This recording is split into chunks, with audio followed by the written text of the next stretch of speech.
Imagina un amanecer en el Japón antiguo. La bruma abraza los arrozales con un aliento tibio que asciende desde el agua quieta, y el sol, todavía indeciso, apenas toca con un dedo de luz los techos curvos de madera y teja. Una campana de templo vibra en la distancia con una nota grave que parece sostener el mundo. Un hombre camina sin apuro por el sendero de tierra. Sus sandalias de paja rozan el polvo con un sonido leve. Su silueta se recorta contra los bambúes y en su cadera descansa una espada envainada cuyo peso conoce desde hace años. No es campesino, ni mercader, ni monje, aunque comparte con todos algo esencial: la respiración lenta y la consciencia de que cada paso puede ser el principio de un destino. Es un samurái, y su vida con sus deberes y silencios comienza antes del alba. Se detiene unos instantes junto a un arroyo. El agua corre transparente entre piedras redondeadas. En el fondo, hojas de arce se pegan a la grava como pequeñas manos rojas. El samurái se inclina, bebe con las palmas ahuecadas, y el frío sube por sus muñecas hasta el codo como una campanada íntima. No mira su reflejo, mira el movimiento del agua.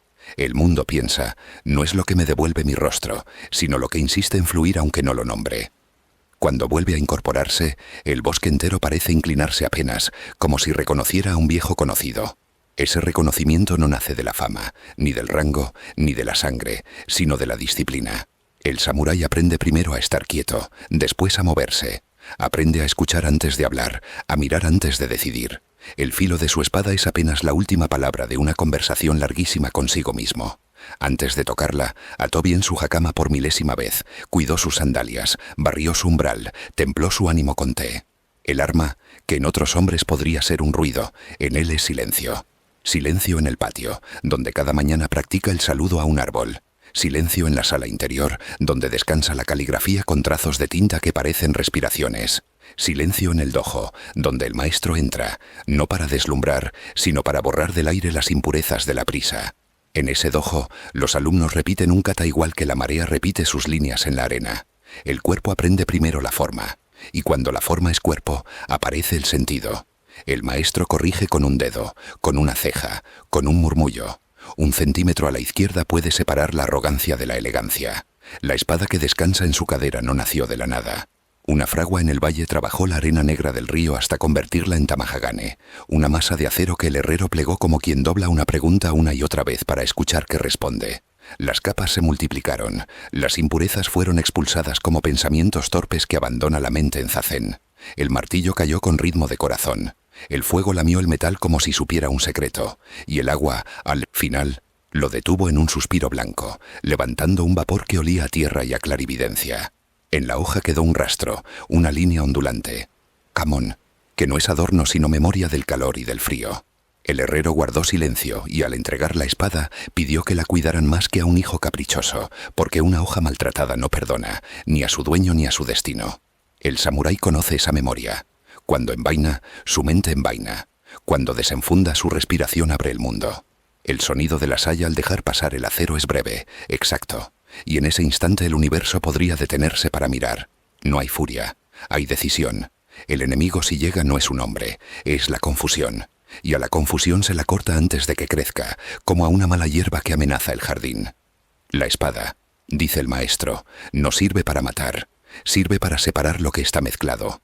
La mentira de la verdad, la distracción de la atención, el capricho de la voluntad.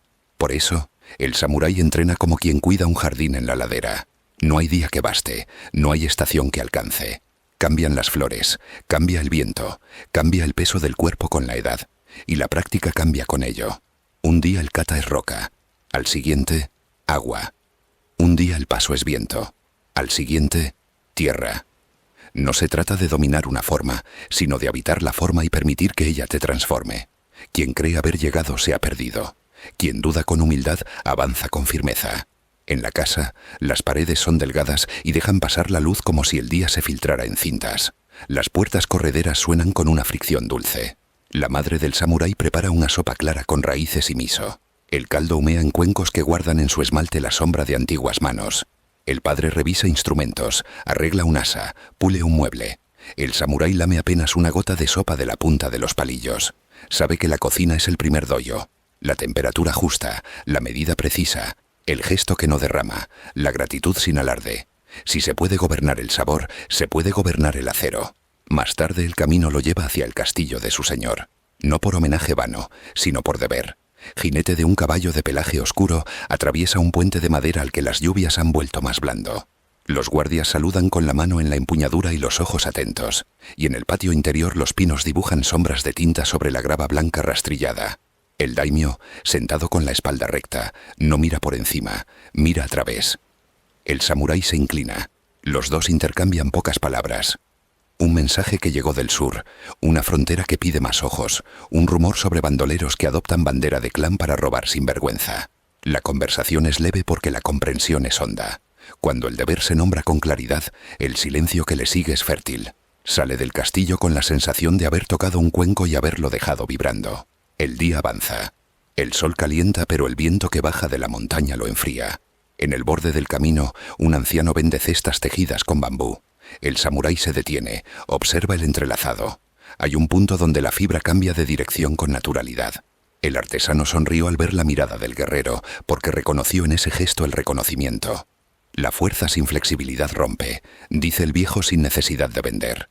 El samurái asiente con los ojos. Deja unas monedas y guarda la cesta en la silla. No la necesita.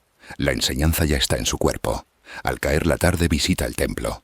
El monje que barre el patio lo mira con una sonrisa que no exige reciprocidad. ¿Cuántos granos de polvo salen de la escoba? Pregunta sin sarcasmo. El samurái no responde. Se inclina, toma otra escoba, y juntos barren la grava hasta que el sol se esconde detrás de los cedros. No hablan de guerra ni de paz. Hablan de té. El monje calienta el agua con una paciencia que no finge. Cuando el agua canta no grita, murmura. El bol pequeño recibe el té como un corazón recibe la sangre, y el samurái sorbe despacio, con gratitud intacta. En mi habitación contigua, alguien golpea una madera que marca la hora de la práctica nocturna. El monje dice: en el mundo hay ruido, aquí hay sonido. El ruido agita, el sonido orienta. El samurái guarda esa frase como una piedra lisa en el bolsillo de la mente. La noche lo encuentra en un claro, entrenando con bo. El bastón de madera, despojado de filo, exige el doble de precisión. No hay amon que lo guíe, no hay brillo para distraerse. El aire enfría las manos, la luna arroja sombras de ramas sobre el suelo. Cada giro del bastón dibuja un círculo que la oscuridad respeta. La respiración acompasa. En la distancia una lechuza postea su soledad. El samurái piensa en el concepto de ma. El espacio entre las cosas, el intervalo que les da sentido. No es vacío, es pausa. El bastón pasa por el ma como un pincel por el papel en blanco. No todo es trazo. El papel blanco también dice: ¿y si en medio de este viaje te pido algo con suavidad? Si estas historias del camino del honor y del silencio te acompañan en tus noches, si la respiración de esta voz te ayuda a dormitar en paz, puedes suscribirte ahora. Será como poner una piedra más en el sendero que compartimos para volverlo a encontrar sin esfuerzo cada semana.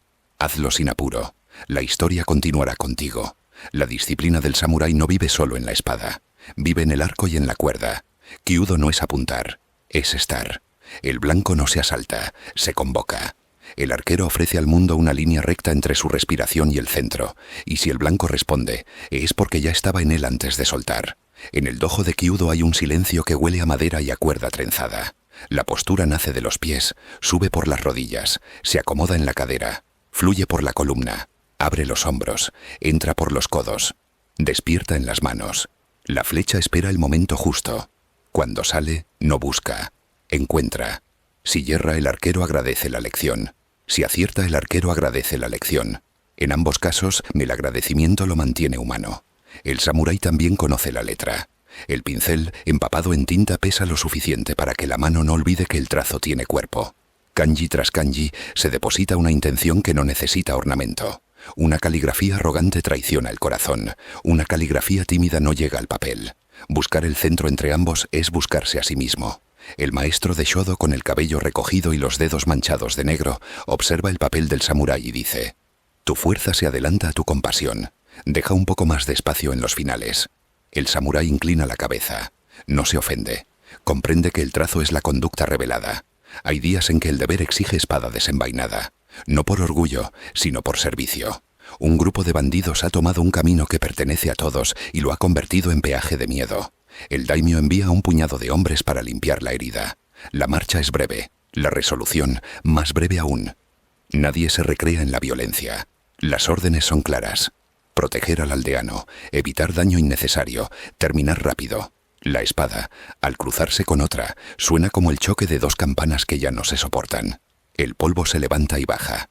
El olor a hierro es discreto pero presente, como si el mundo recordara su mineralidad. Al final, el camino vuelve a ser de todos. Los campesinos bajan la cabeza con respeto. El samurái mira al cielo un instante, sin triunfo. Donde hay violencia, aunque sea justa, hay pérdida.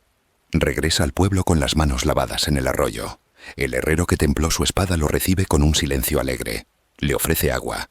Le ofrece una piedra que ha encontrado entre los carbones. Un pequeño óvalo negro, liso, perfecto. Para tu bolsa, dice. Para recordar que lo pulido fue rugoso alguna vez. El samurái guarda la piedra, se inclina. En el taller, una hoja nueva está a punto de nacer. Su amo promete un paisaje nevado. El herrero sopla el fuelle como quien canta a un niño. Pasan las estaciones. En primavera el cerezo estalla. Las flores caen como nieve invertida, y cada pétalo recuerda la belleza frágil de lo que termina pronto. El samurái se detiene bajo un árbol y permite que la lluvia de pétalos le toque el pelo, los hombros, el dorso de la mano. Piensa en la palabra mono no where, la tristeza dulce de lo efímero. No es melancolía cansada, es amor por lo que se va. Ese amor afina la percepción como se afila una hoja. Quien sabe que todo cae, levanta con cuidado. En verano, el calor somete. El sudor pega la túnica, la tierra trepida de insectos. Las prácticas se hacen al amanecer y al anochecer. En la hora pesada, se bebe té tibio para engañar el fuego del cuerpo. En otoño, el viento trae olores de paja y de humo. Las cosechas marcan el pulso del país más que las guerras. El samurái ayuda a levantar sacos, a asegurar techos, a reparar un puente. En invierno, el mundo se vuelve tinta y papel. El dojo se calienta con braseros discretos. El metal cruje en los dedos. La mente se vuelve más brillante cuando el mundo se reduce a lo esencial. De vez en cuando, el samurái emprende un mushashugyo, un periodo de peregrinación. No busca pelea, busca maestros. En cada región hay un estilo, una manera de entender el corte, el paso, la guardia. Aprende del que baja la espada a la altura de su corazón como si presentara un plato al invitado. Aprende del que espera con el filo bajo como si ofreciera una sonrisa peligrosa. Aprende del que adelanta el pie apenas un dedo, y esa mínima osadía le abre caminos nuevos en el cuerpo. Agradece. Paga con trabajo en el templo. Cambia su kimono gastado por otro que le regalan. Duerme en tatamis desconocidos. Despierta más humilde. Encuentra también fantasmas. No los que asustan a los niños, sino los que asustan a los adultos. La duda sobre si su señor merece su lealtad. El miedo a fallar en el momento exacto. La tentación de buscar gloria. Los fantasmas hablan en voz baja y en voz convincente. El samurái aprende a escuchar sin obedecer. Los vence no con gritos, sino con acciones pequeñas. Ordenar sus ropas, pulir su saya, escribir una carta de disculpa por una palabra dura. La vida de un guerrero no se decide solo en el campo, se decide en la sala de estar. El amor también lo visita. No es una novela de jardín con poemas interminables. Es una mirada al entregar un cuenco, unas manos que coinciden en el borde de una puerta. Una conversación sobre el clima que en realidad es sobre el corazón. El samurái no finge no sentir, pero elige. Sabe que el deseo desordenado es enemigo del deber, y que el deber sin ternura se vuelve piedra. Encuentra la cuerda del arco del medio, tensa, pero no cruel. En las noches de lluvia, cuando la casa huele a tatami y a sopa, escuchar una respiración cercana es una victoria silenciosa que ninguna crónica celebrará. Y está bien, no todo lo valioso soporta la luz. Hay pérdidas. El maestro envejece y, un día deja el bastón en la esquina como quien deja una palabra sin remate. Los alumnos se inclinan frente a un cojín vacío. La ausencia pesa más que la armadura. El samurái siente que su espada es hoy más pesada. Se sienta frente al altar, ofrece té, ofrece silencio, ofrece el juramento discreto de practicar con más honestidad. Nadie le pide promesas grandilocuentes. La memoria del maestro no quiere monumentos, quiere precisión en los detalles. Una reverencia bien hecha, un saludo sin orgullo, un corte sin ruido. Con el tiempo, el samurái aprende el arte de perder sin perderse. Pierde ventajas en un combate, y en la pérdida descubre un paso que no había imaginado. Pierde un amigo, y en la pérdida descubre la frontera exacta entre el dolor y la amargura. Pierde una opinión, y en la pérdida encuentra una verdad menos brillante, pero más útil. En cada renuncia, la espada dentro del pecho queda un poco más libre de astillas. Una tarde de otoño se celebra una ceremonia del té. La casa de té es mínima. El umbral obliga a agachar la cabeza hasta el más soberbio, porque dentro todos son huéspedes del agua y del vapor. El anfitrión ha dispuesto un arreglo floral que no grita. Unas ramas, una flor, un hueco. El hueco es el protagonista. El samurái entra, se sienta en Seiza, siente el peso de sus piernas que pronto le pedirán que las libere. El agua canta, la cuchara de bambú vierte, el té llega. El olor es verde y antiguo. Una pared luce un pergamino con un kanji solitario. Mu. Vacío. El vacío no es nada. Es la posibilidad de todo. El samurái bebe y comprende sin palabras. De vuelta en la casa, la luna llena está ascendido como un plato limpio sobre el jardín. Las cigarras han callado. El aire es nítido como una campana recién pulida. El samurái desenfunda solo para limpiar la hoja. La pasa por un paño con aceite con un gesto que es caricia y responsabilidad. Observa el jamón como quien mira la espalda de una montaña que conoce de memoria. Envaina con la misma calma con que una madre coloca una manta sobre un hijo. Sabe que la paz es el uso más alto de la espada. Estar lista y permanecer en silencio. Si te quedas despierto un poco más, escucharás las capas del mundo como capas de seda. El ladrido lejano de un perro, el rumor mínimo del bambú chocando, la respiración de los vecinos, el eco de la campana del templo que vuelve por pura costumbre a la mente. Todo parece decir que la vida es correcta así, sin adornos. El samurái se acuesta y antes de cerrar los ojos repasa el día. Una falta que corregir mañana, un agradecimiento que no pronunció, un gesto de soberbia que se coló como una astilla. No se flagela, se ordena. Dormir piensa, también es práctica. Amanece de nuevo. La bruma otra vez traza líneas suaves sobre los arrozales. Los campesinos salen con los pies descalzos, el agua les abraza los tobillos. Una mujer joven canta sin darse cuenta. Un niño corre con un cangrejo en la mano. El samurái atraviesa el pueblo sin urgencia. No se siente por encima, se siente dentro. Su presencia no incomoda, ordena. El camino del honor no es una avenida, es un sendero que se rehace cada mañana. No hay garantía de no fallar, hay decisión de volver a empezar. A veces llega una carta con sello rojo. El papel huele a humo y a distancia. El mensaje anuncia una disputa entre clanes, un ajuste de fronteras, una alianza que pide presencia. El samurái prepara su viaje con método. Un kimono adicional, arroz, té, la piedra lisa del herrero, un trozo de cuerda, una aguja. Revisa su montura, el equilibrio de la silla, el estado de los estribos. Revisa su mente. La carta arde en la lumbre. Lo que queda escrito ahora vive en la memoria y en la conducta. El camino lo mismo de lleva por puentes pintados, por campos dorados, por barrancos que el otoño ha vuelto melancólicos. Se detiene en una posada humilde. La posadera sirve un guiso de pescado que destila la paciencia del río. Un comerciante habla demasiado. Un actor de no, con el rostro aún manchado de maquillaje, murmura versos a su máscara. Un monje ronca con elegancia. El samurái come en silencio, mira el fuego. La madera arde con ruido de lluvia. Piensa en la muerte, no con miedo sino con cortesía. La humanidad piensa, no radica en no morir, sino en cómo se vive sabiendo que se morirá. A la mañana siguiente llega al castillo de otro señor. Las banderas se mueven como remos en el aire. La sala de audiencia huele a incienso y a tatami nuevo. El diálogo es una danza lenta con frases medidas. Se habla de justicia, de impuestos, de la paz de una aldea que pide menos soldados y más canales. El samurái testigo comprende que su espada sirve a una trama más grande que su brazo. Al salir mira el cielo. Hay nubes gordas, promesa de lluvia. La lluvia caerá sin preguntar de qué clan es cada parcela. El agua es una maestra que no entiende de banderas. Vuelve a casa cuando el invierno ya se adueña de los caminos. Un niño lo ve llegar. Corre. Se agarra a su kimono. Ríe. La risa le arranca del pecho una alegría que no sabe esconder. Deja la espada donde siempre. Se sienta. Calienta las manos contra un brasero. Saca la piedra lisa y la deja sobre la mesa.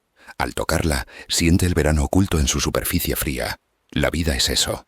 Estaciones que se guardan unas en otras, memorias que calientan en enero, prudencias que refrescan en agosto. En su vejez, el samurái camina más lento. El cuerpo, antes hábil como un junco, ahora es más árbol. Pero el árbol conoce vientos que el junco ignora. Su kata ha perdido violencia y ha ganado verdad. Corrige a un joven con la mirada, apenas con un gesto de muñeca. Le enseña que el corte nace del suelo y no del brazo, que la guardia es un diálogo con el otro y con el aire, que el rostro no necesita fieras para tener dignidad. El joven al principio quiere ruido, luego aprende a amar el silencio. Un día, el maestro anciano entra en el jardín con una escoba. La escoba piensa, es la espada del viejo. Limpia sin herir, aparta sin humillar, ordena sin dejar cicatrices. Barre hojas de arce, traza líneas en la grava, detiene el paso para mirar cómo un gorrión se baña en polvo. Sonríe.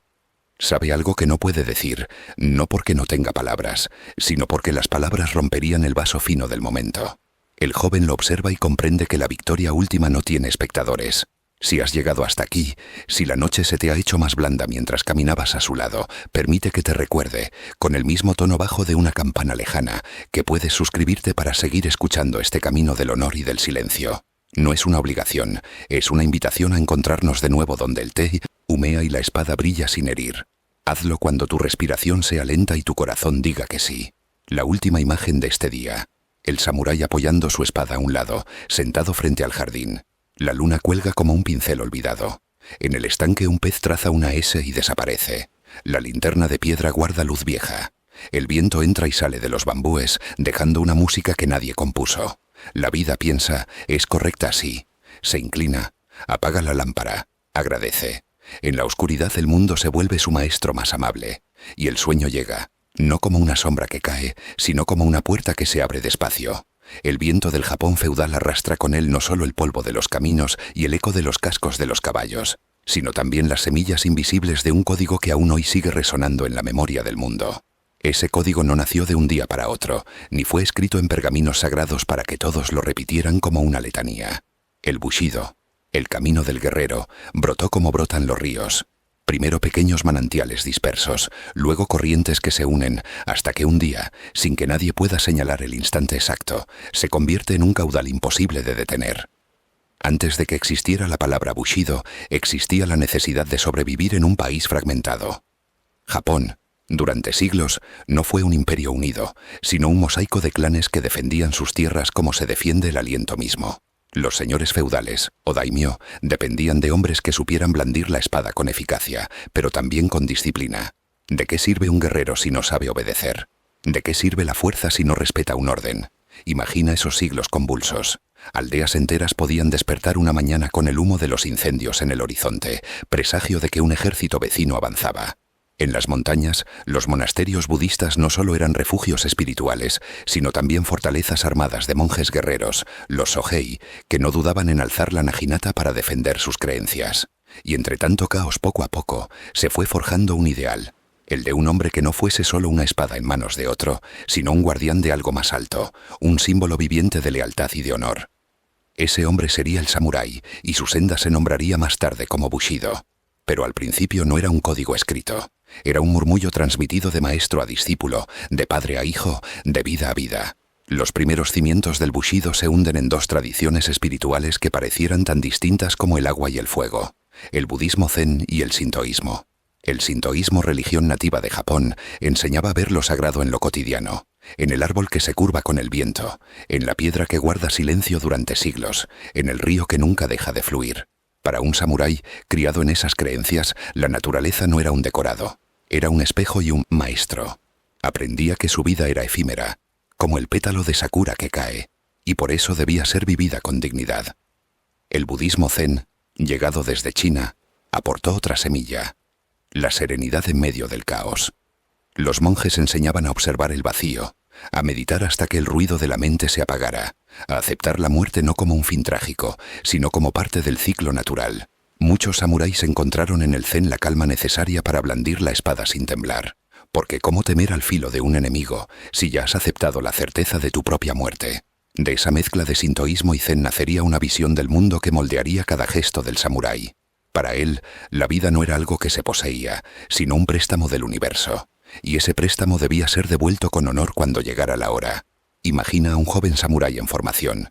Al amanecer, entrena con la espada bajo la mirada severa de su maestro. Pero al caer la tarde, se arrodilla frente a un pequeño altar doméstico y ofrece unas flores a los kami, los espíritus del sintoísmo. Entre un golpe de katana y un murmullo de oración, va aprendiendo que la fuerza y la devoción no se contradicen, sino que se necesitan mutuamente. El Bushido no era solo técnica de guerra, era una brújula. Decía: tu vida no te pertenece del todo. Perteneces a tu señor, a tu clan, a tu familia, a los dioses y, sobre todo, a la idea de honor que debe sostenerte incluso cuando nadie te ve. Honor. Esa palabra sería la piedra angular del Bushido. No el honor superficial de la fama o del elogio, sino el honor profundo de hacer lo correcto aunque nadie lo sepa. Para un samurái, perder la vida era menos grave que perder el honor. Y por eso el Bushido no hablaba de cómo ganar batallas, sino de cómo vivir con rectitud en medio de ellas.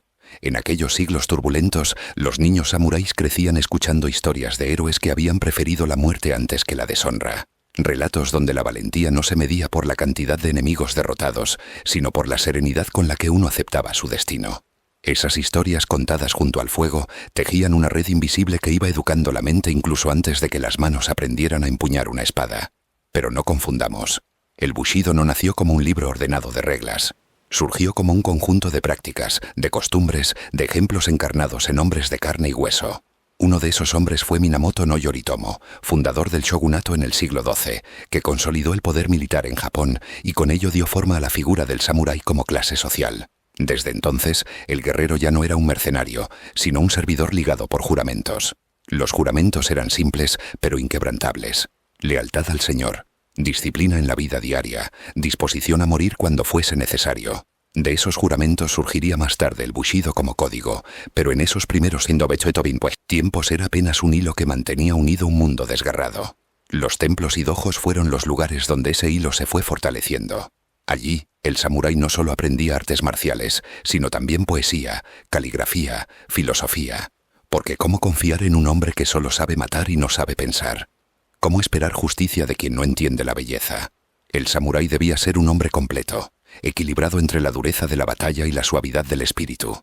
Se decía que un buen samurái debía escribir un haiku con la misma precisión con la que blandía la espada. Y así, entre pinceles y filos, fue tomando forma la idea de que la verdadera fuerza nace del dominio de uno mismo. En ese punto el Bushido se convirtió en algo más que un código militar. Fue un camino espiritual. Ser samurái no era simplemente tener una espada, era llevar sobre los hombros el peso de un ideal. Y aquí, en este momento de la narración, te invito a una pausa suave. Si esta voz, si estas historias te acompañan en el descanso, puedes suscribirte ahora. Será como unirte a este viaje por los caminos antiguos, para que sigamos explorando juntos los secretos del honor y del silencio cada noche. El Bushido lentamente se consolidó como una doctrina transmitida en gestos cotidianos. Cómo saludaba un samurái, cómo aceptaba una derrota, cómo respondía a una injusticia. No hacía falta proclamarlo en voz alta. El verdadero código vivía en la conducta. Y así, en los siglos del Japón feudal, entre guerras interminables y noches de calma en templos iluminados por lámparas de aceite, nació la senda que haría de los samuráis algo más que guerreros. Los haría leyenda. El Japón de los primeros siglos no era aún la tierra de templos silenciosos y jardines cuidados que hoy evocamos al pensar en él. Era un archipiélago convulso, atravesado por montañas que separaban aldeas, por ríos que servían de frontera, por clanes que rivalizaban por el control de cada valle fértil. En ese escenario fragmentado nació la figura del guerrero, y con ella la necesidad de un camino que diera sentido a la vida y a la muerte. Ese camino sería llamado más tarde Bushido, la senda del guerrero. Pero el Bushido no surgió como un código escrito desde el inicio. No nació de un único sabio que lo proclamara en voz alta, ni de un emperador que lo decretara con sellos imperiales.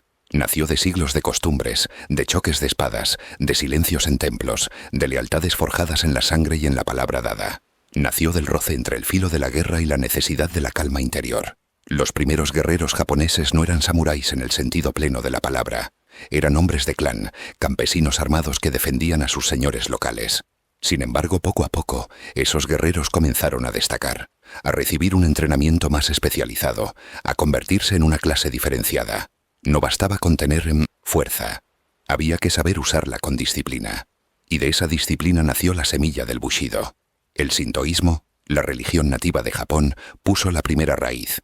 Enseñaban a ver lo sagrado en la naturaleza, en los ríos, en las montañas, en los árboles, en el soplo invisible de los kami, los espíritus que habitaban todas las cosas. Para un guerrero criado en estas creencias, la vida no era algo que pudiera poseer para siempre. Era un préstamo que debía ser vivido con gratitud y devuelto con dignidad. El pétalo de sakura que cae al suelo, breve y hermoso, se convirtió en símbolo perfecto de lo que significaba vivir como un samurái, una existencia corta quizá, pero brillante en su honor. Más tarde llegó el budismo zen, traído desde China a través de Corea, y con él una nueva manera de mirar el mundo. El zen enseñaba la serenidad en medio del caos, la aceptación de la muerte como parte natural de la existencia, la importancia de la meditación y del dominio interior. Los samuráis hallaron en el zen una herramienta para templar la mente, para afilar no solo la espada, sino el espíritu. ¿Cómo temer al filo de un enemigo si ya has aceptado la certeza de tu propia muerte en la calma de la meditación? El Bushido se alimentó de esa fusión, de la reverencia del sintoísmo por la naturaleza y de la serenidad del budismo zen ante la muerte. Y así, el guerrero japonés comenzó a ser algo más que un soldado. Se convirtió en un símbolo. Imagina a un joven aprendiz en esos siglos tempranos. Al amanecer practica con el arco y la espada bajo la mirada severa de su maestro. A mediodía copia caligrafías, aprendiendo la paciencia del trazo. Al caer la tarde, ofrece unas flores en un pequeño altar doméstico a los espíritus protectores de su clan. Y al anochecer se sienta en silencio a meditar, respirando con calma, aceptando la fugacidad de su vida. Entre un golpe de katana, un pincel y un silencio de oración, va comprendiendo que el verdadero guerrero no se mide solo por la fuerza, sino por la calma con que enfrenta el destino. El Bushido en su esencia no era un manual de guerra, era una brújula moral. Decía: tu vida no te pertenece por completo. Perteneces a tu señor, a tu clan, a tu familia, a los dioses. Y por encima de todo, perteneces al honor. Esa palabra se convirtió en la piedra angular del código. No el honor superficial de la fama, sino el honor profundo de hacer lo correcto aunque nadie lo vea, aunque nadie lo celebre. Para un samurái perder la vida era menos grave que perder el honor. En las noches de los castillos feudales, los jóvenes escuchaban historias de héroes que habían preferido la muerte antes que la deshonra. Historias de guerreros que, atrapados, se abrían el vientre en el ritual del seppuku antes de aceptar la humillación. Historias donde la valentía no se medía por la cantidad de enemigos derrotados, sino por la serenidad con la que uno aceptaba su destino. Esas leyendas tejían en sus corazones una red invisible, que los educaba incluso antes de que supieran blandir una espada. El Bushido fue tomando forma no solo en el campo de batalla, sino en los templos, en los dojos, en los hogares. Se enseñaba a los samuráis a escribir poesía, a practicar caligrafía, a contemplar un jardín. Porque ¿cómo confiar en un hombre que solo sabe matar? ¿Cómo esperar justicia de quien no sabe ver la belleza? Un verdadero samurái debía ser un hombre completo, capaz de moverse entre la dureza y la delicadeza.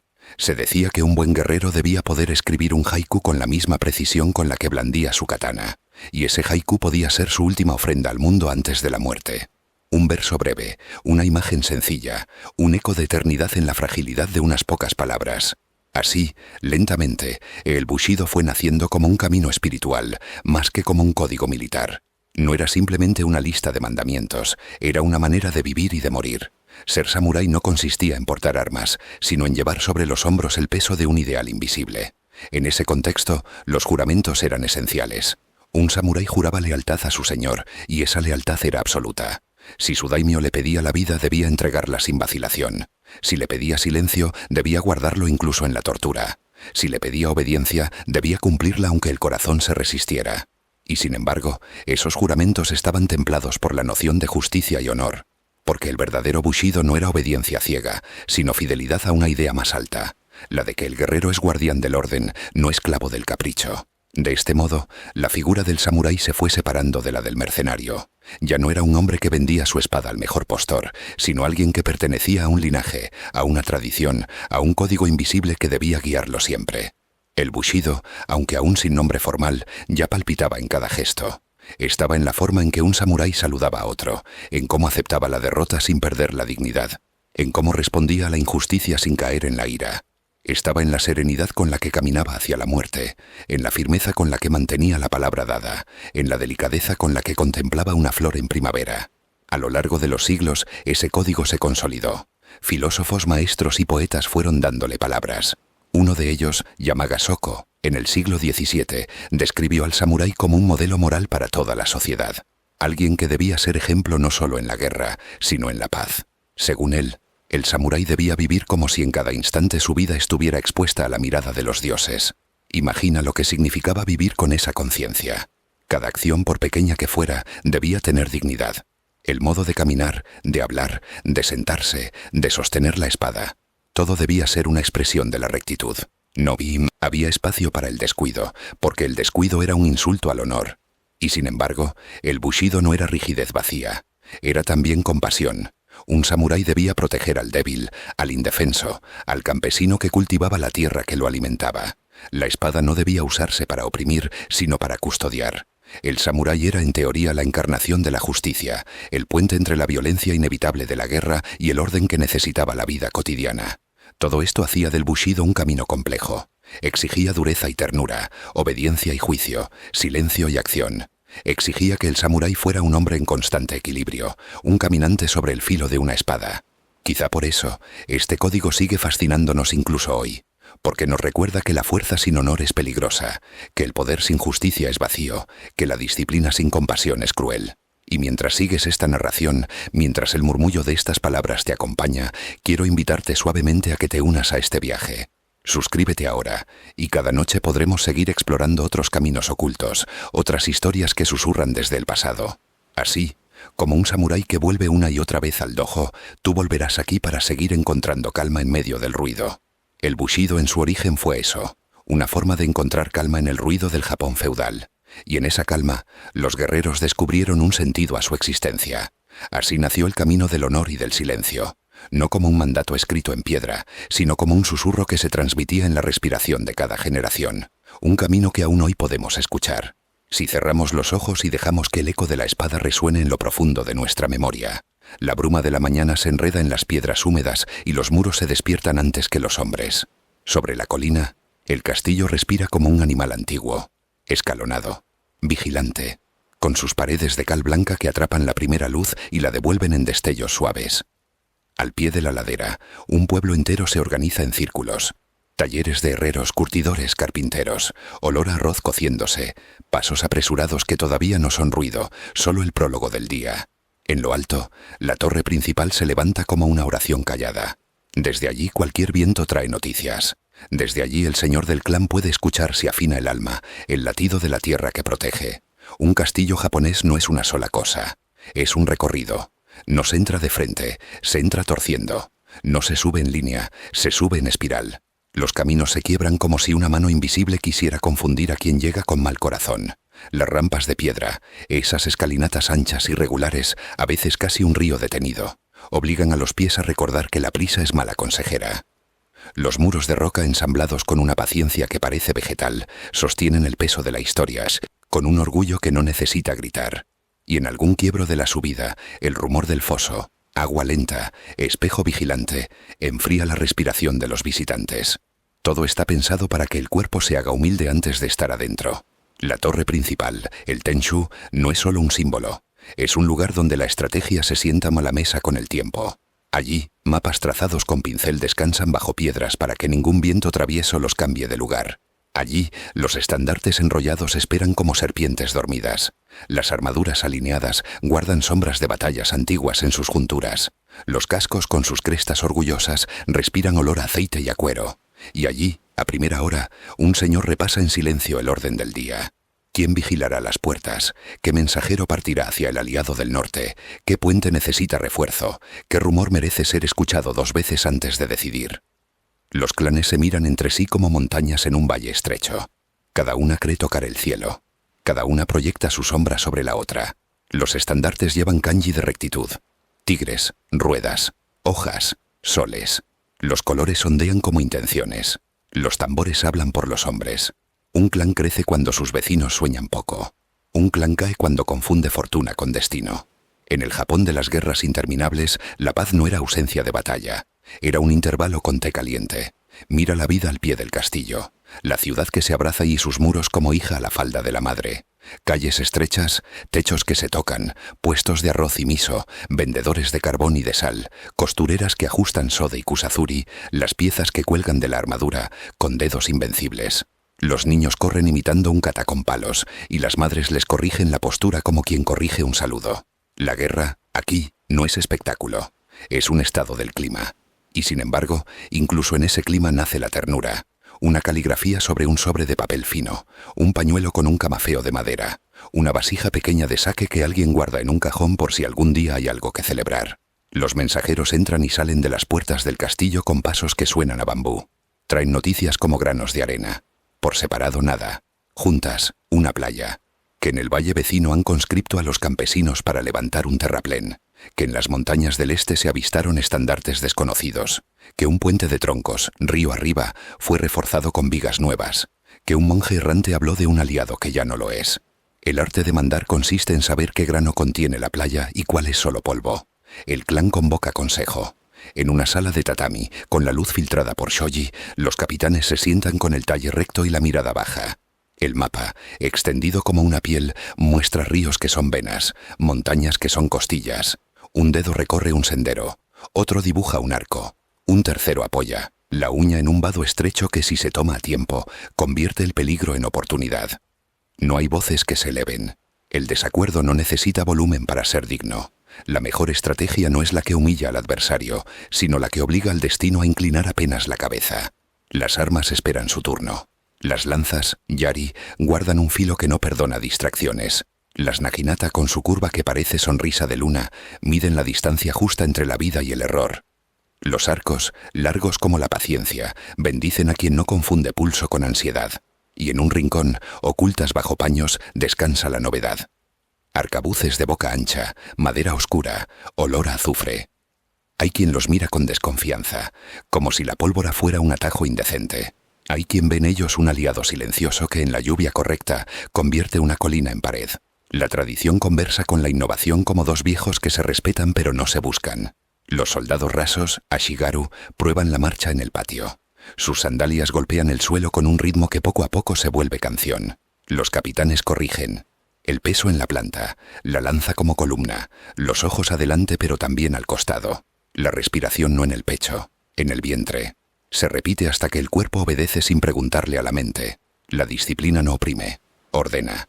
Y donde hay orden, el miedo encuentra menos sitio.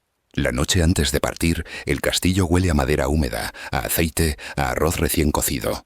Las lámparas hacen círculos de oro sobre el tatami. Un joven con el cabello recogido y la armadura aún extraña en los hombros mira su reflejo en la hoja. No se reconoce del todo. Es normal. La guerra, como la madurez, no avisa. Un veterano se sienta en su lado y le habla del silencio entre los tambores. No te dejes engañar por el ruido. La decisión ocurre entre golpe y golpe. El muchacho asiente por obediencia, no por comprensión. Mañana entenderá. Amanece con un hilo de neblina sobre el foso. Los estandartes se abren como flores que deciden ser viento. El ejército parte sin aljaraca, como quien va a cosechar. La columna se estira por la calzada de tierra apisonada. Primero, los exploradores que conocen el lenguaje de los pájaros. Detrás, compañías de Ashigaru con sus yari apuntando al futuro. Luego los arqueros que alzan la vista con humildad de artesano. Más atrás, los arcabuceros, fríos preparados para el compás. Los samuráis a caballo cierran y abren como puertas, atentos a los movimientos laterales.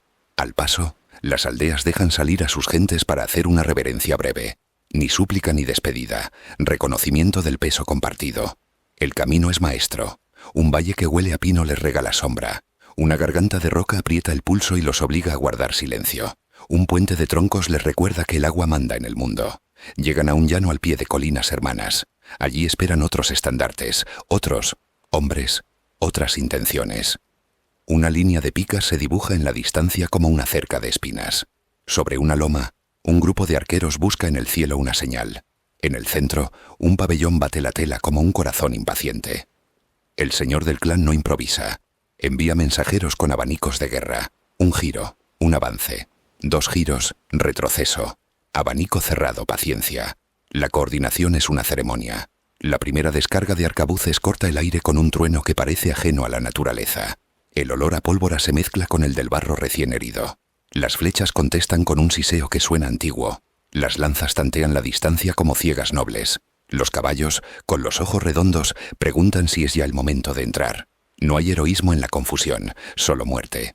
Por eso, el señor espera el gesto exacto que la loma le ofrece.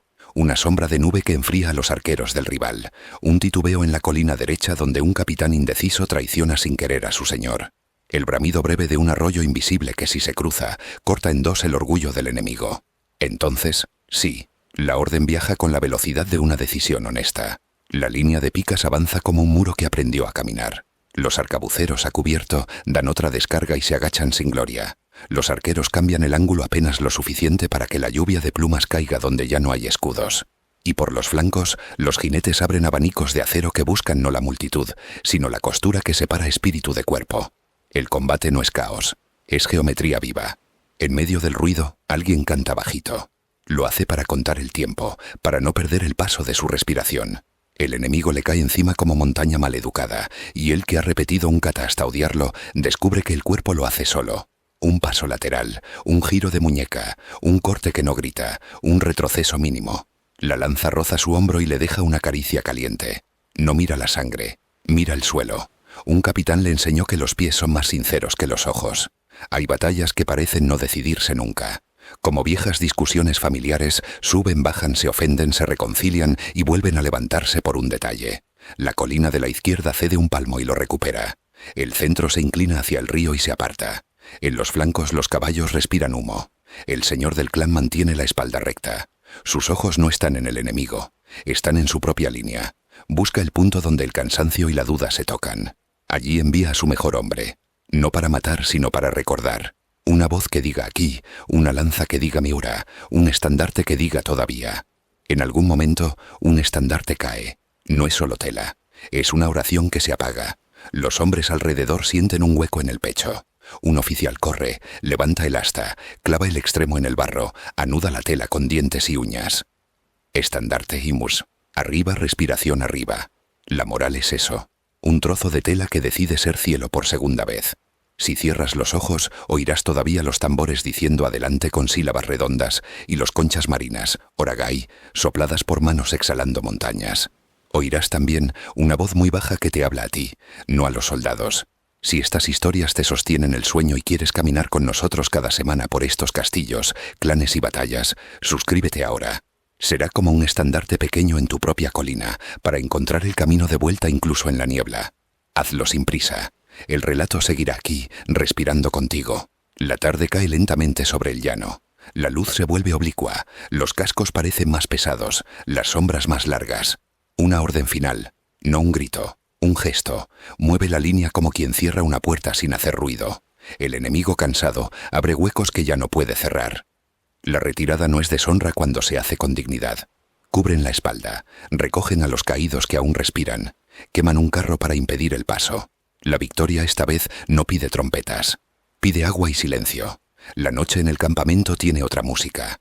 Los braseros como lunas a ras del suelo calientan manos y recuerdos. Un médico mezcla hierbas, sopla una herida para quitarle miedo, pone una tablilla donde el hueso protestó demasiado. Un escriba con la lámpara pegada a la mejilla copia nombres en un registro que no quiere olvidar a nadie. Alguien reza frente a un pequeño altar portátil, un listón de madera, una cuerda, unas hojas, pidiendo que la lista de ausencias sea corta. Un joven con una venda en la cabeza mastica arroz con paciencia infantil.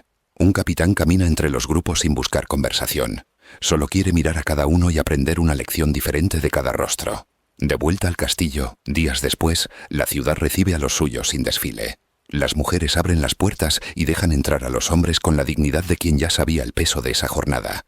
Se lava la armadura con agua que huele a jabón y a tierra. Se limpia la hoja con paños suaves. Se cuelga el casco en su clavo. El señor del clan agradece en la sala grande con palabras cortas. El mérito es compartido. La soberbia dividida.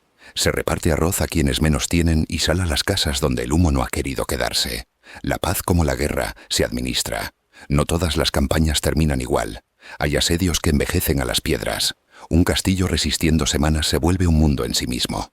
Pozos de agua vigilados como tesoros, flechas que se fabrican con madera de muebles, manos que aprenden a ser calladas para que el enemigo no adivine ánimos.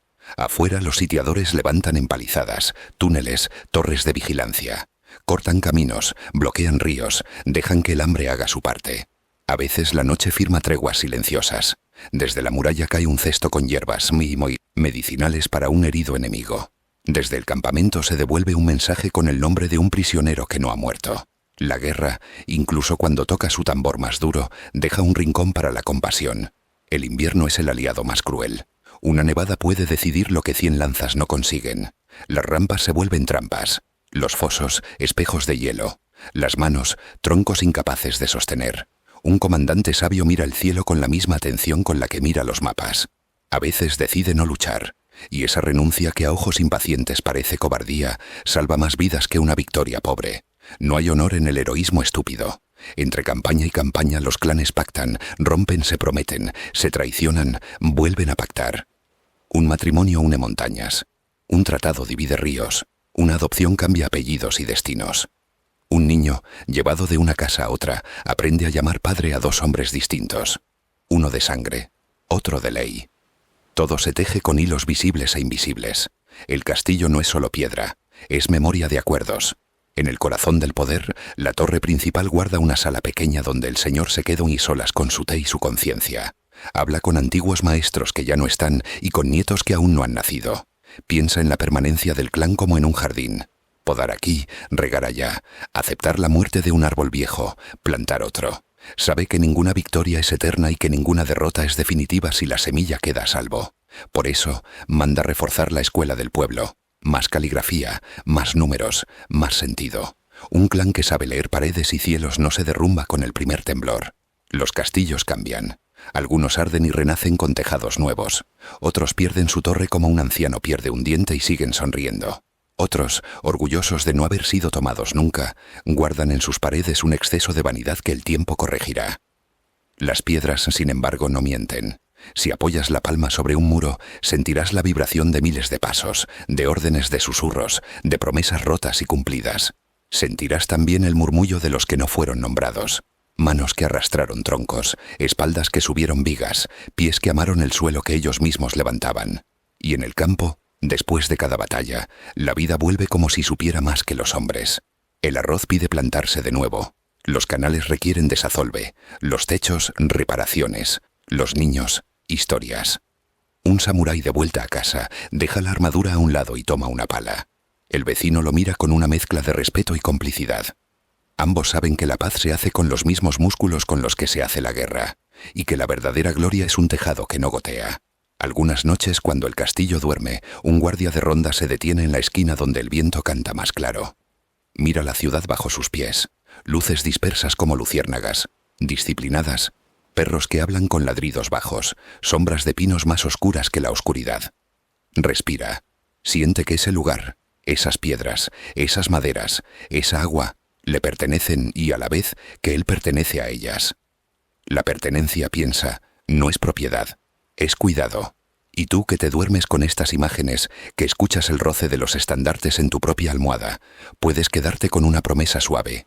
Cada semana volveremos a subir la rampa, a tocar la piedra fría, a oler el arroz, a escuchar el consejo. Si quieres que la puerta se abra siempre sin llamar, deja tu estandarte aquí. Suscríbete, y el camino te encontrará incluso con los ojos cerrados. La última escena de este día. La lluvia empieza mientras el amanecer aún no decide si ser claro. Las gotas tamborilean sobre las tejas del Tenchu y caen en el foso con círculos concéntricos que viajan hasta perderse. Un monje, desde un corredor techado, recita una sutra breve por los que partieron y por los que volverán. Un carpintero temprano, con manos de árbol, palpa una viga y decide que aguanta otra estación. Un niño despierta y pregunta si hoy habrá mercado. Una mujer abre la ventana para que el olor de la lluvia entre y lave los restos de la noche. El señor del clan, aún en silencio, levanta el tazón de té con las dos manos y bebe un sorbo que sabe a madera, a tierra y a decisiones. Castillos, clanes y batallas no son página aparte del mundo. Son su gramática cuando la historia decide hablar en voz alta. Y sin embargo, incluso dentro de esa voz alta, el honor sigue siendo un susurro, y el silencio, una elección. Duerme con esa certeza. Hay muros que protegen, ríos que enseñan, espadas que separan mentira y verdad, y hombres y mujeres que sin ruido sostienen el peso de una época. Mañana, cuando la campana del castillo vuelva a llamar al día, estaremos de nuevo en la rampa, subiendo despacio, con el corazón sereno y la mirada limpia. Porque el camino continúa, y nosotros contigo seguimos andando. Imagina el amanecer en una aldea japonesa del período feudal. El aire está impregnado de olor a pino húmedo, a tierra que acaba de recibir la primera luz, y en las colinas cercanas se escucha el sonido grave de una campana budista. Dentro de una casa de madera, un hombre despierta antes que todos los demás. No lo hace porque no pueda dormir, sino porque para él el día comienza en el silencio. Es un samurái. Su vida no empieza con la espada desenvainada, ni con la estrategia, ni con la voz del clan. Su vida empieza en el centro mismo de su espíritu. Con disciplina, con introspección, con el eco del bushido que lo acompaña en cada respiración.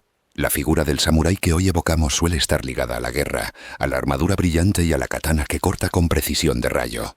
Pero para comprender lo que en verdad eran, debemos entrar en su mundo interior, porque la verdadera fuerza del samurái no estaba solamente en el filo de su espada, sino en el filo invisible de su alma, afilada a lo largo de generaciones por la filosofía, el ritual y la obediencia al silencio. El bushido como brújula invisible. El bushido, el camino del guerrero, no era un libro que se aprendía en las escuelas, ni un código escrito en tablas de madera. Era un conjunto de principios transmitidos de maestro a discípulo, de padre a hijo, de señor a vasallo. Era la respiración misma de la clase samurái.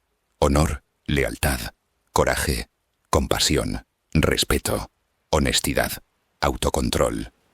Palabras que hoy pueden sonar abstractas, pero que en el Japón feudal eran carne y hueso, eran vida y muerte. El samurái aprendía que cada acción debía reflejar ese código invisible. No importaba si estaba en el campo de batalla, en el tatami de su casa, en el jardín contemplando los cerezos o escribiendo un poema breve a la luna. Todo era bushido. No había espacio fuera del camino. Y es que la vida del samurái no podía reducirse a matar y vencer. Si solo fuera eso, serían mercenarios, soldados más entre tantos. Lo que los diferenciaba era esa dimensión ética, espiritual y estética que convertía cada gesto en un reflejo del universo. El ritual de la disciplina.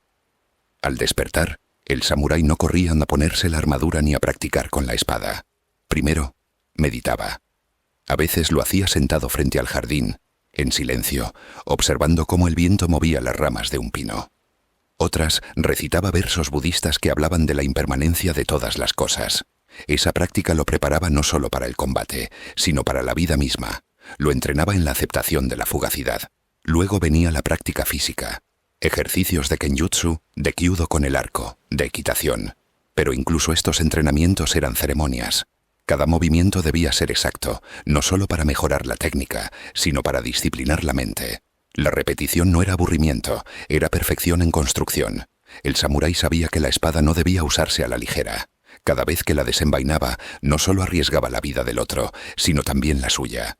Por eso, se le enseñaba desde joven que lo más valioso no era blandir la katana, sino saber cuándo mantenerla envainada. Esa elección exigía más valor que el corte más limpio. El silencio como maestro. En el mundo samurái, el silencio no era vacío. Era enseñanza. Un aprendiz podía pasar horas al lado de su maestro, observando, sin recibir una palabra. El maestro corregía con una mirada, con el leve movimiento de la mano, con la forma en que respiraba antes de atacar. El silencio transmitía más que 1000 discursos. Este culto al silencio se reflejaba también en la relación con la muerte. El samurái debía aceptar su mortalidad en cada instante.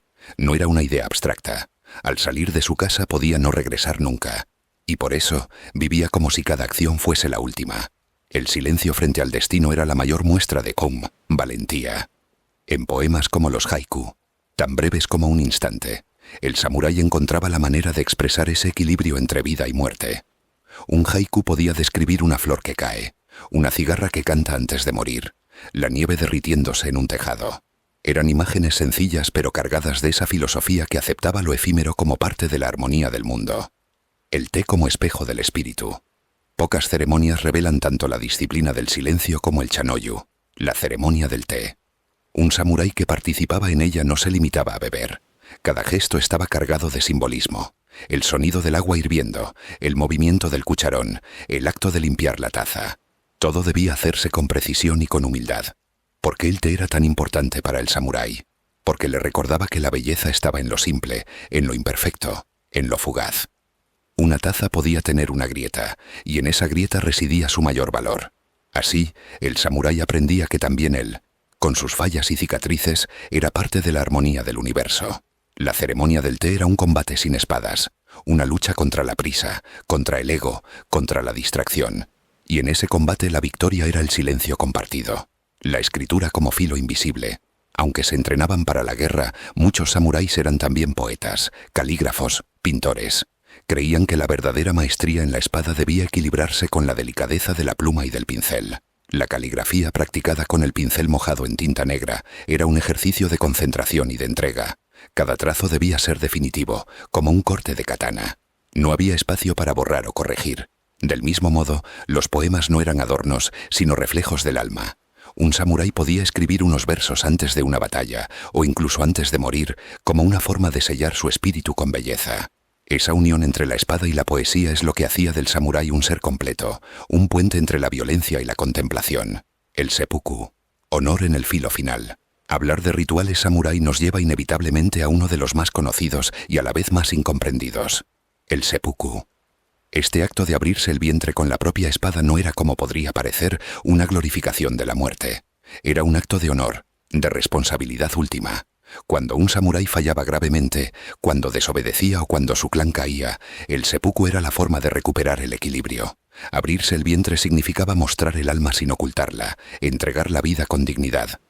Era doloroso, sí, pero también era un último acto de control. El samurái decidía cómo morir y en esa decisión encontraba libertad. Alrededor de este ritual había solemnidad. No se hacía en secreto, sino frente a testigos. Se escribía un poema final, se vestía con ropa blanca, se preparaba el espacio con cuidado. No era desesperación, era ceremonia. Equilibrio entre la espada y la flor. Así vivía el samurái, entre la espada y la flor, entre el filo afilado de la katana y la fragilidad de un pétalo de cerezo, entre la disciplina rígida y la poesía más suave. Ese equilibrio era lo que lo mantenía en el camino. Si se entregaba solo a la violencia, se volvía bestia. Si se entregaba solo a la contemplación, se volvía inútil para su clan. El verdadero samurái sabía caminar entre ambos extremos, como un funambulista que nunca deja de mirar el horizonte. Y aquí, mientras recorremos este sendero de rituales y silencios, yo te invito a caminar con nosotros cada semana. Si estas historias te ayudan a descansar, si quieres seguir explorando los secretos del honor, de la disciplina y del alma samurái, suscríbete ahora.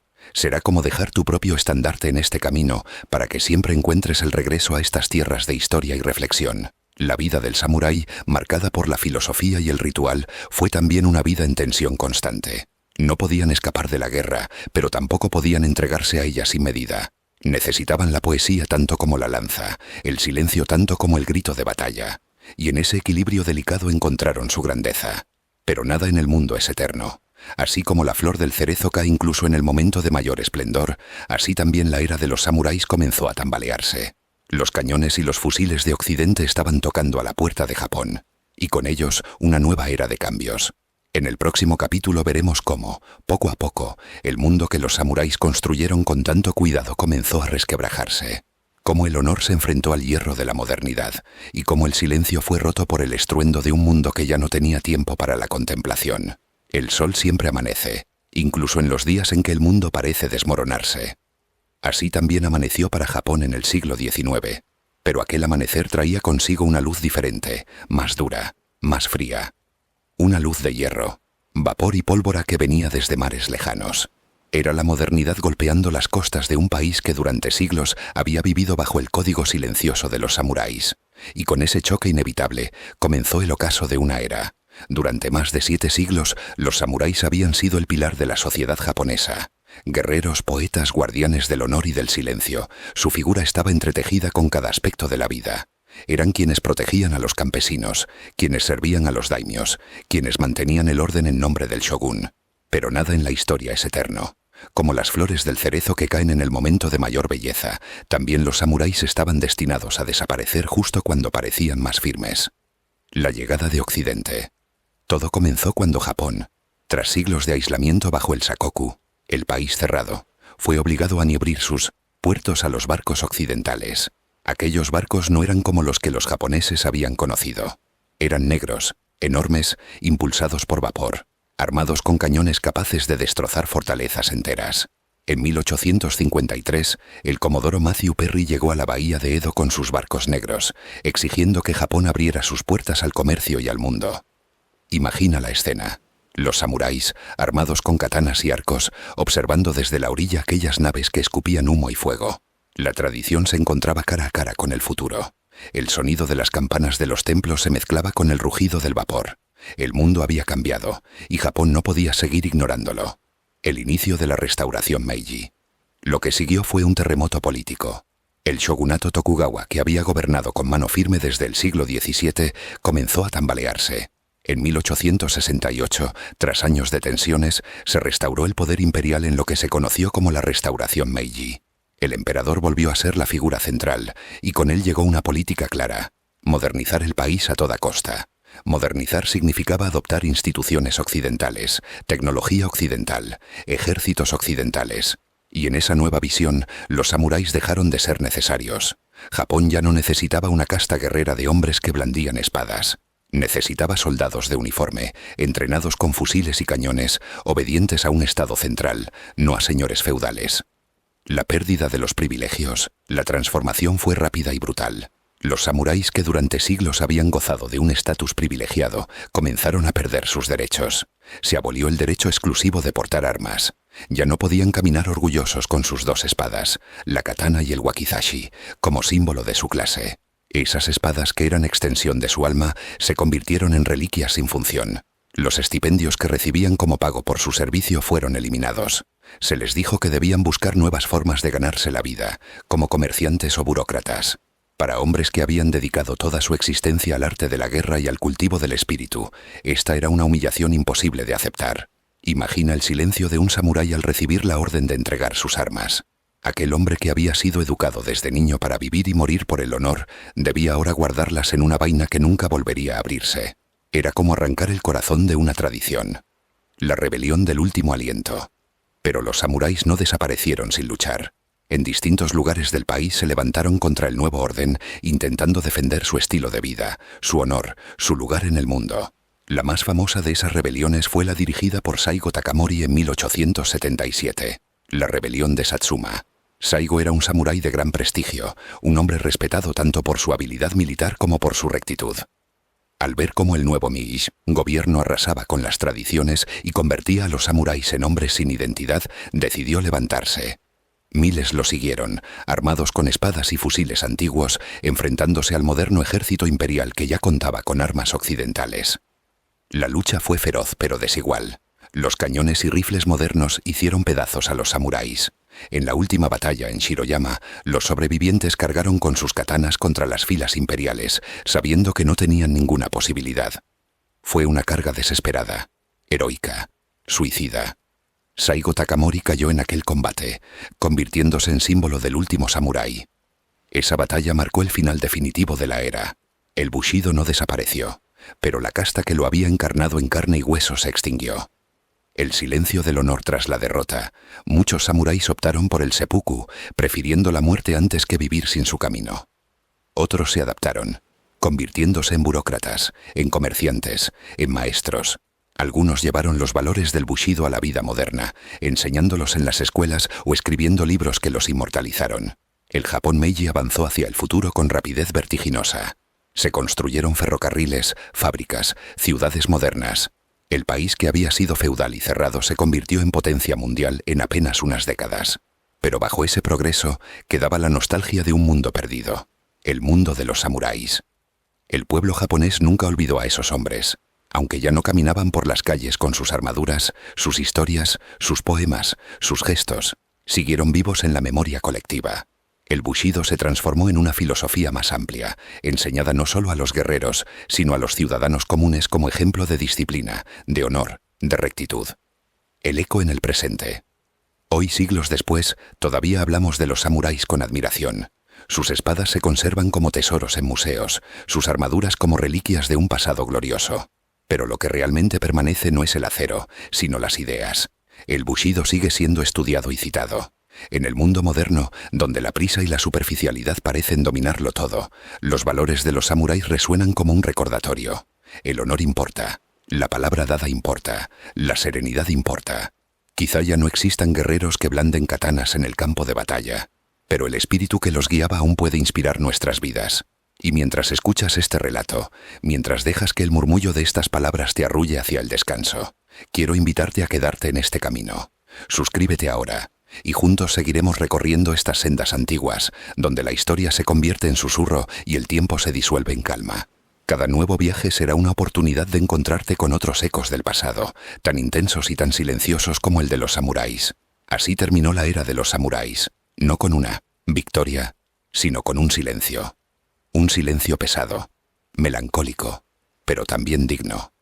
Un silencio que aún se escucha en los templos, en los jardines, en los viejos castillos de piedra que resisten al tiempo. El ocaso de los samuráis no fue solo la caída de una casta, Fue el fin de una forma de entender la vida y también el nacimiento de otra. Fue la prueba de que incluso lo más fuerte, lo más noble, lo más disciplinados, está sujeto a la marea del cambio. Pero el honor Bhim, ese honor silencioso, nunca desapareció. Sigue latiendo en cada historia, en cada poema, en cada gesto de quienes todavía encuentran inspiración en aquel camino. Y ahora, mientras cierras los ojos, mientras la respiración se hace lenta y profunda, deja que el eco de ese honor te acompañe.